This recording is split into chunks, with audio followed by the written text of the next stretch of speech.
1970 Nijinsky, the last Triple Crown winner. What are your memories of him?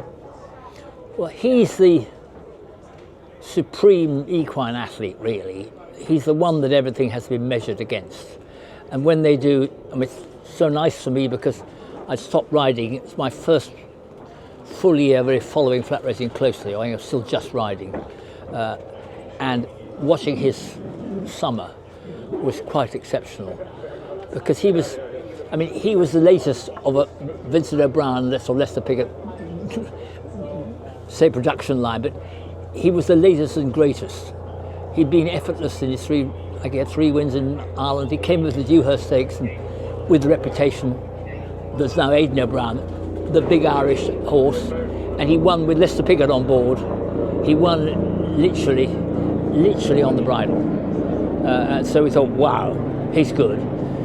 We didn't have much television and stuff then, but he won the Gladness Stakes as a 3-year-old, his warm-up race, so that was all, okay. The 2000 Guineas was the horse called Yellow God, was a very good 2-year-old. He won the Jim Cracker Middle Park and stuff, and fast 2-year-old. I mean, he toyed with him.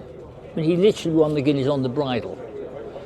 In fact, the first time he came off the bridle was in the Derby, and there was a very good French horse called Gia, and Gia with a guy called Bill Winston on it, who kicked off the turn at Liverpool, at Epsom. And the next morning it happened, because I'd broken my leg and I was on crutches. Lester Piggott gave me a lift to the races, so I'm sitting in Lester Piggott's car going to Epsom the day after he's won the Derby, his greatest Derby winner, on Nijinsky. And the only thing I did was semi-intelligent. I didn't talk to him, I just waited.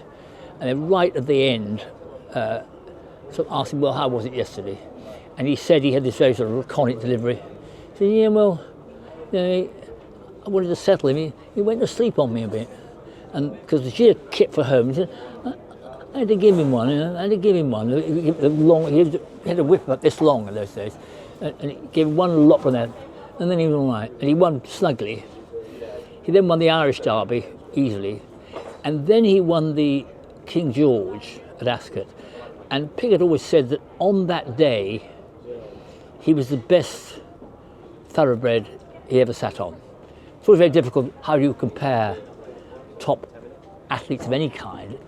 Do you compare them at their peak, or do you compare them over the body of work? And that was his peak. And he toyed with top horses. Last year's Derby in a Blake, he just toyed with them. And it was absolutely amazing to watch.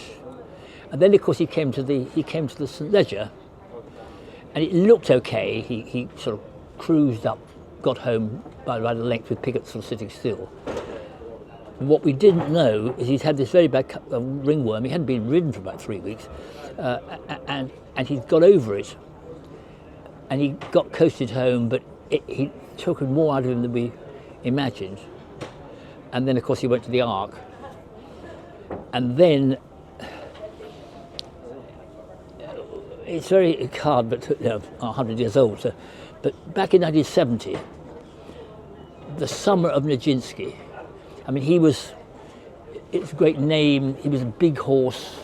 He was Lester Piggott, who was the complete household name. Remember, Lester Piggott had been a household name since he was 12. Since 48. He was an extraordinary man, and he was absolutely the one name you all knew. Everybody knew a jockey was Piggott. And he'd had this horse which had won everything on the bridle. He then went and, for what we knew, he'd won the Triple Crown. He was the best horse we'd ever seen. And if he'd won the Arc, there wouldn't be any question. Horse of the century, nothing else would ever be measured against him. But the Arc didn't quite work. I mean, he only got beaten in the neck.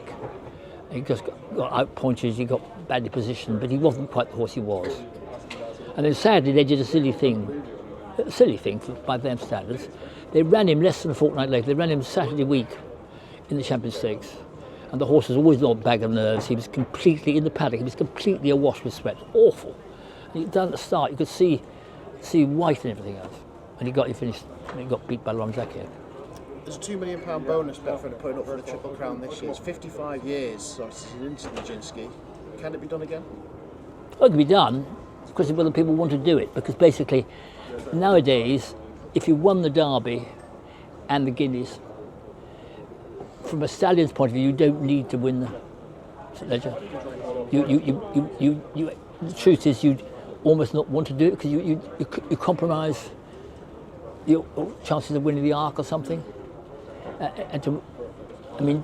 What he tried to do, he would have done actually if he hadn't had the ringworm, but because he failed, no one else will try and do it. And don't forget Shergar again. Shergar went to win the Sledger and he didn't do it, ran badly and him again. And so it's very tough. People need to want to do it. I'd love to see them do it because Nijinsky did it and he is the measurement. I mean, these other horses are amazing. Frankel was the best horse I've ever seen at his distance, and he might well have said a mile and a half because his best ever performance was in the Juddmonte of a mile and a quarter, but as a 4-year-old. But as a 3-year-old, what Nijinsky did through that summer was beyond anything I'd seen, before or since. Would you like to see the Triple Crown revived and it done? I'd love to see it done because I think I'd love to see a horse go. I think that the classic principle of the measurement being, can you do in one season a mile and a quarter, a mile and a half, a mile and 3/4, is fantastic. And the nearest we've got to, of course, is Caesar Stars, who was absolutely amazing. But he didn't go to the Ledger because basically he's going to go into the Arc. But he did a mile and a quarter. So I'd love to see it done, whether it will be or not. But it's a piece of racing history which is there to be challenged. And I like challenges, and Nijinsky took up the challenge and did it.